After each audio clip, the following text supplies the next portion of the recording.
lesson, we'll see. So we already talked about on Monday the difference between polytropic and monotropic, or I always say tropic, protic entities. Does anybody remember the difference? Mono versus poly imply what? One H moves or more than one H? Right. So in a polyprotic base would be producing multiple hydroxides. A polyprotic acid would be producing multiple hydroniums. And so when acids can gain or lose more than one proton, we call them polyprotic. And I think you're filling in the blanks there. If more than one proton transfer occurs in the course of a titration, there's a series of single proton transfer reactions. And each proton transfer is subsequently weaker than the next move. So if I have a chart that looks like this is implying that I have if I'm starting up here, that means my sample is what? My sample is a base, and because there are 2 equivalence points, this is a polyprotic base, which is being titrated with some sort of acid, and I would assume mono because there's not a whole bunch of. And if I look, that's what's happening here, right? This is a polyprotic base and a monoprotic acid. All right, so the carbonate ion is one of the examples we look at for bases. We call it a diprotic base, right? Just that's this exact example, because there are 2 equivalence points. So that means we have the gaining of 2. The carbonate ion is gaining 2 hydrogen atoms, or 2 protons, I guess, depending on what you want to look at it.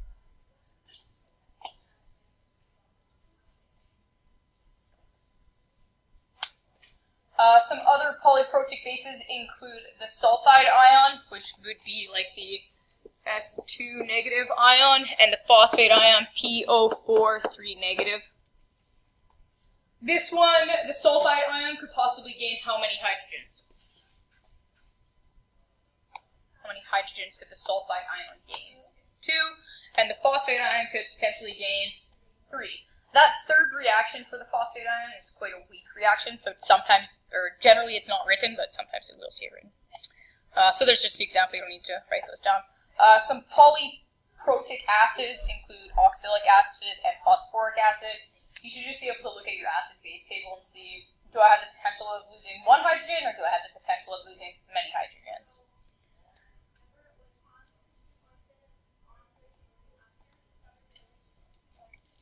Last point here, yeah. So for every proton transfer in these polyprotic acids or bases, the strength of the new acid or base greatly decreases. So the first reaction to form, like if I'm doing this, and I'm going to produce HS negative, that's occurring, if you remember from Chem 20, at approximately like a 50% rate. The subsequent reaction of HS, going to be producing, and I'd be adding water here, right? And hydroxide. The second reaction here for HS gaining that hydrogen to give me hydrogen sulfide with hydroxide, this reaction is occurring at like about a 1% rate.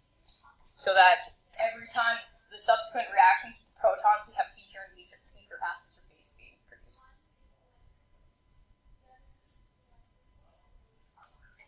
And then the last thing here in that section is the H2SO4. H2SO4 is one of our exceptions to the rules. You should have went through it in Chem 20. It's an exception to the rule because it's the only strong acid that is polyprotic, which means H2SO4, it's not going to break down into this ion.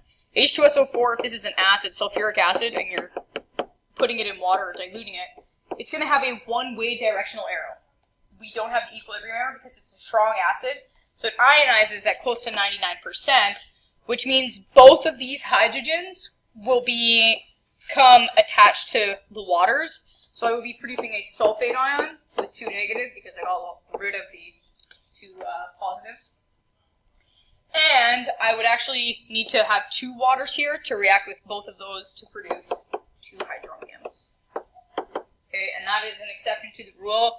You have to remember that that is a strong acid and it's polyprotic. Every other polyprotic acid is a weak acid, so it ionizes at 50% and then 1% and then like 0.01%.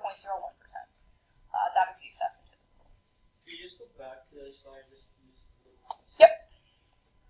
Does everybody who's writing this have that? And I don't know if you want to write that example down or not. That's up to you.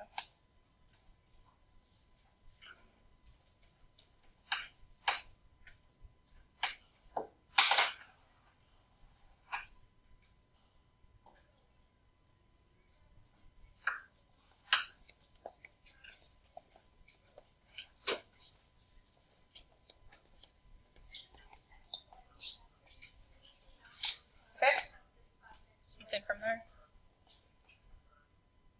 Oh, just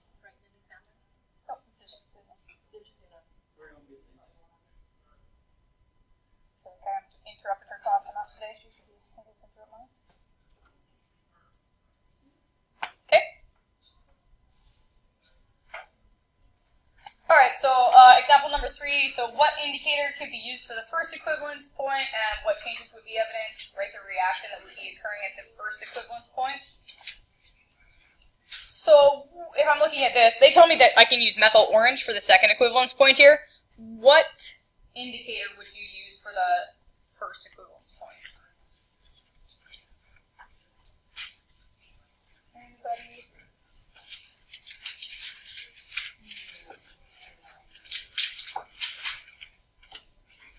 Yeah, it looks like there's only one possibility, which is what? Phenol red. Yeah, it's just below 8, so it'd be like, 7.9, and phenol red is the only one that falls in there. If I'm looking at phenol red as an indicator... Can you also use Trestle red? Oh, sorry, I wasn't even looking at that. Yeah, you could use Trestle red, sorry, thank you. So if I use phenol red, let's say, as my indicator, what color is phenol red going to start at? Red or yellow? Red. Why? Because it's quite basic, right? My pH right now is 13, so based off that chart, I should be red. If I've hit the equivalence point for my first equivalence point in this titration, what color would the indicator solution be? Orange. And in the next section of the graph, my buffering region, the entire time it would be yellow. Or yellow if I went too far after my titration.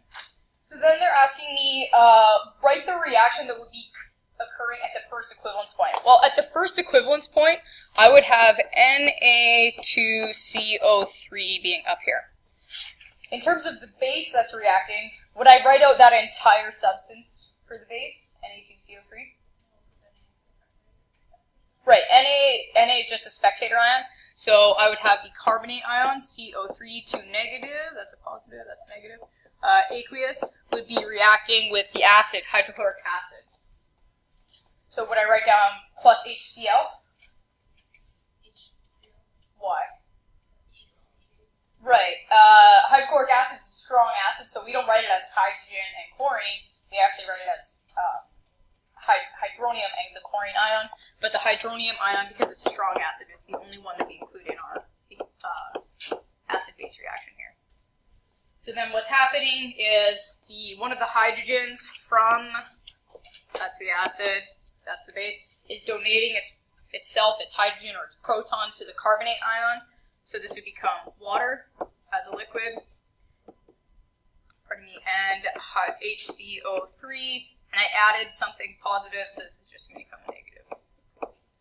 So that would be the reaction that's occurring at the first equivalence point.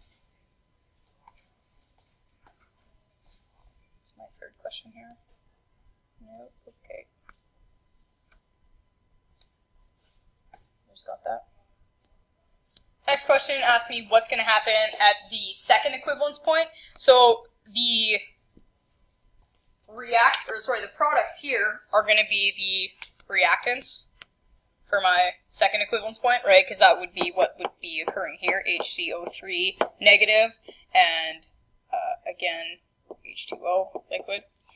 So I'd have my H2CO3 for the second equivalence point. But it would be reacting with what? Would it be reacting with that water?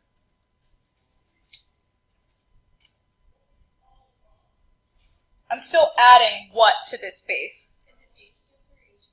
Oh, sorry, thank you. I'm still adding what? Hydronium. Yeah, I'm still adding that hydrochloric acid. So I would just be adding this, reacting with hydronium again, or hydrochloric acid, which would be producing, again, the hydrogen is just getting donated, so H2CO3 is being produced, and water. That's all good. Would that be a two-way? Yes, sorry, thank you.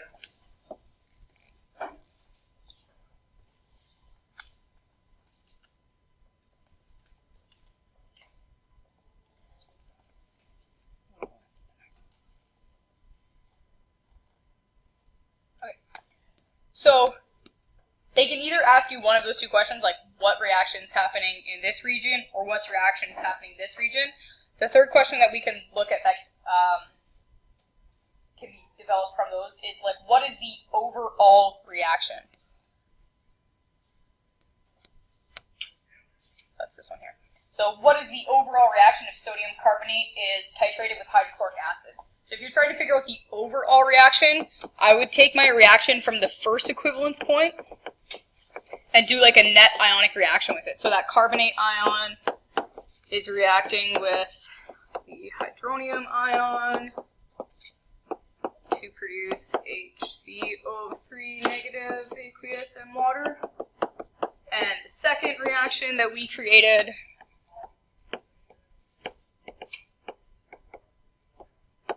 was the products there, HCO3 negative aqueous, are reacting with the hydronium ion, that excess acid, be producing carbonate water. And so, to figure out the net reaction here that's happening in this titration, I would just do the same thing that you would have done in like a redox reaction or right now. So if something's on the products and the reactants, I'd cancel it out. So cancel out my hydrogen carbonate ions. And anything else? Can I cancel anything else out? Nope. So the net reaction is CO3 2 negative. We'll be reacting with 2 hydronium ions to be producing H2CO3 and 2 waters.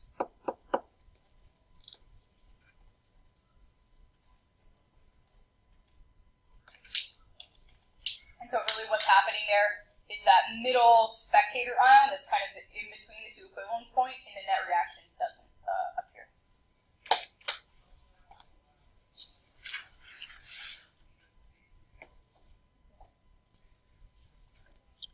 I had a question that I want you guys to try. Okay, so here's one I want you guys to try, so I'm just going to pause it, try these next few questions on your own. Okay, so the first part of this question I already answered. Why are there only 2 equivalence points? That third reaction that's happening here that they're asking me to talk about, but it's not even on here. So the third reaction is very weak, right? It's like barely occurring, so that's why it's not showing up on this acid-base titration curve. The second one is asking me to say what reaction is happening at each equivalence point. So at this first equivalence point, you should say that PO4 negative is reacting with what? Hydronium again, because it's hydrochloric acid, which is a strong acid, to be producing. So all I'm doing is taking one of the hydrogens and adding it to the phosphate. So HPO4 negative now, aqueous, and water. Then the second equivalence point here, I am reacting this molecule again, so HPO4 negative would be reacting again with that excess acid, so be reacting with the hydronium to be producing HPO2 negative, aqueous, and water. If they would have asked me what's the net reaction, The net reaction would have been PO4 negative, reacts with 2 hydroniums, aqueous, because these intermediate ions cancel each other out to be producing H2PO4 So now what they mean by the three reaction? water. No, I kind of messed up on this part because you can't write 3 reactions because that 3rd reaction is not technically being illustrated in this acid-base titration curve. If I would have said the net, I should have said the net reaction is what I should have said. Okay, so then we're looking at pH curves, and so this is for us to predict the approximate pH of, if I titrate a strong acid and a weak base, what's going to be the approximate equivalent pH, is what we're going to look at here. And so here's the rules. We're more or less just going to write them down. I've kind of left you a big space at the bottom of the page. Let's write these down. So the first one, which you look at a lot in Chem 20, is if you titrate a strong acid and a strong base together. So you take hydroxides and hydroniums, they end up being in equal quantities. So the pH is going to be, what? 7.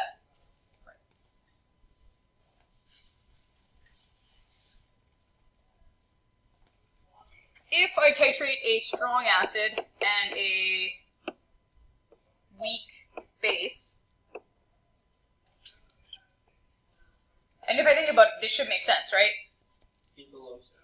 Right, exactly, because I have a strong acid, so the pH is still going to be lower in terms of the equivalence point, so my pH would be less than 7. And from there, you could figure out, what possible indicator you could maybe use. The last one would be a weak acid and a strong base, which means, these are on here, but I kind of find them really odd to find. If I titrate a weak acid with a strong base, my pH is probably, what? A little bit more basic because it's a strong base, so the pH is greater than 7. And again, once I know that, I could go ahead and figure out the possible indicators from there. If we remember, how do I figure out the difference between a strong acid and a strong base? If I give you a list of things, and I said, what's a strong acid, what's a strong base, what's that? Well, from my chart, this is the top 6 on the chart. What about strong bases? How do you figure out if something's a strong base or not? Right, anything that is a ionic hydroxide is considered a strong base. Anything that is not an ionic hydroxide is not considered a strong base. So like ammonia, those carbonate ions, phosphate ions, all of those are weak bases. Unless they actually combine with a metal and have hydroxide in their formula, we consider them to be a weak base. Because these would have that one-way directional arrow, right? They are like close to greater than 90, that's a less than, greater than 99% reaction to be producing, in this case, hydronium, and in this case, hydroxide.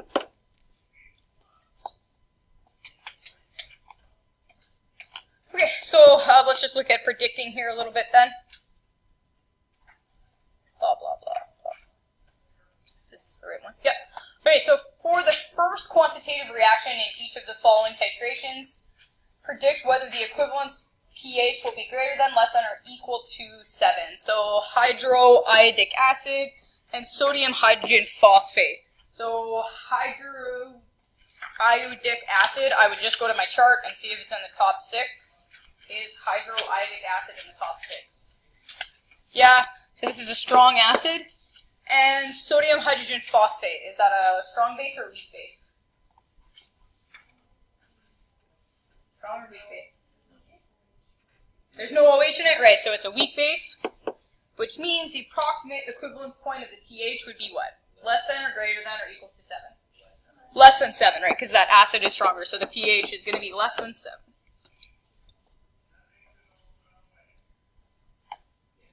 Next one, boric acid. If I look, it's not in my top 6, so that means it's a weak acid. And aqueous sodium hydroxide, strong base or weak base? Strong, because it's an ionic hydroxide. And therefore, the approximate equivalence point would be pH greater than 7.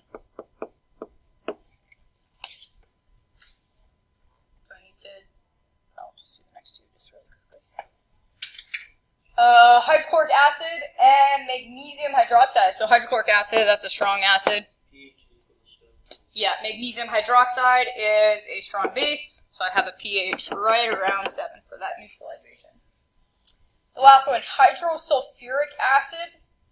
Hydrosulfuric acid, that is a weak acid. And aqueous sodium hydrogen carbonate, that's also a weak base.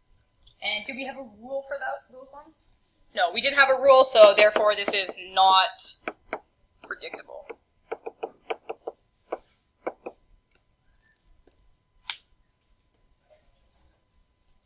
We could say, based off of our table, you know, if the products or reactants would be favored, but I can't really say what the approximate pH would be. It would depend on the concentrations.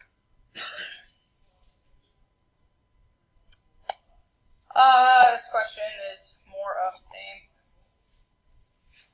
So, assume only 3 indicators are available: methyl orange, bromothymol blue, and phenolphthalein. Choose the most suitable indicator.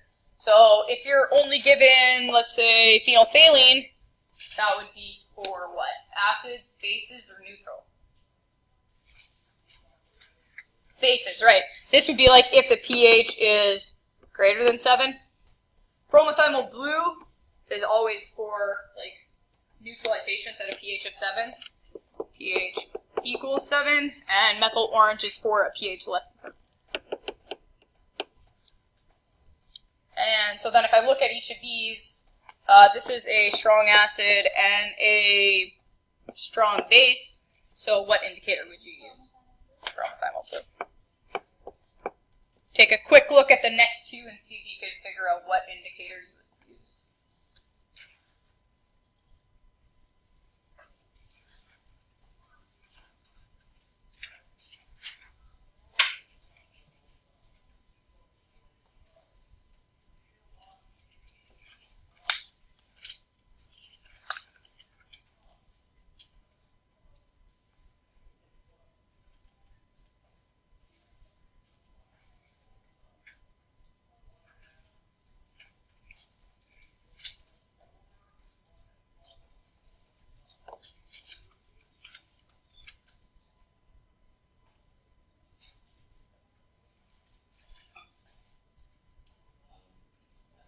Methyl orange, methyl orange and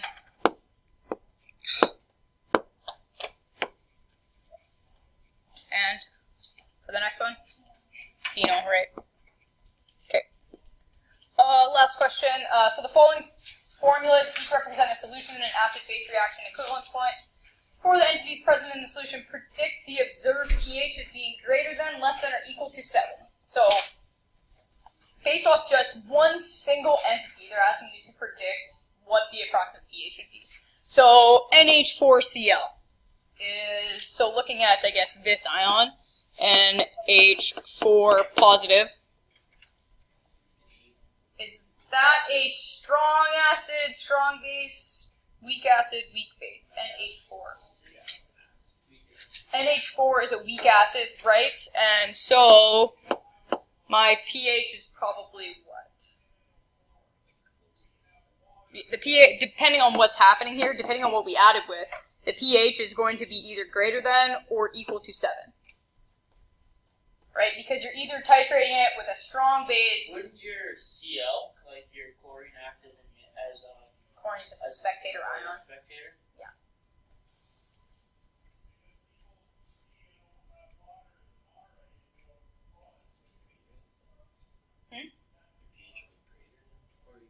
Equal to, right? Because I'm probably titrating with a strong acid, and if it's or a strong base, or a weak base, and if it's a weak base, I don't know, so I guess it's just greater than 7. So Na, so I'm looking really at the S2 negative ion, and again, I need to look on my chart and figure out if that's acidic or basic. What is that going to be? Strong acid, strong base, weak acid, weak base? It's a weak base, yeah. And so that means my pH is probably less than 7.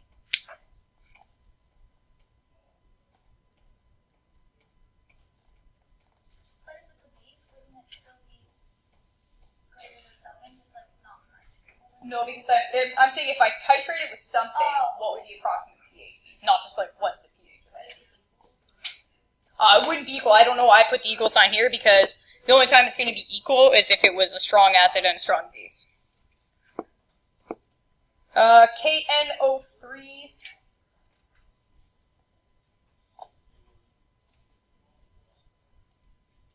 So this one's kind of tricky.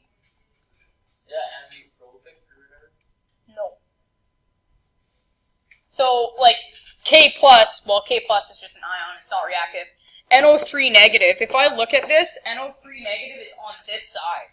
And because NO3 negative is above water, it really doesn't even act as a basic ion. So it's really unreactive because water is a stronger base than the NO3 negative ion. So there would be no reaction. And so the pH is probably going to be right around 7, I guess, depending on what you put in there. You can't really predict. The last one is H. Again, Na is just a spectator ion, so we're really looking at the HSO. That's a 4, apparently, negative.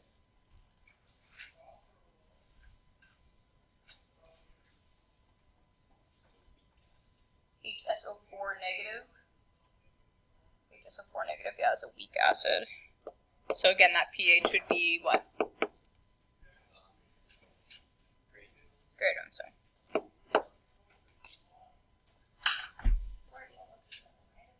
No, because it has to be a strong acid, strong base. Yeah. Do we want to do buffers today, or do you want to wait?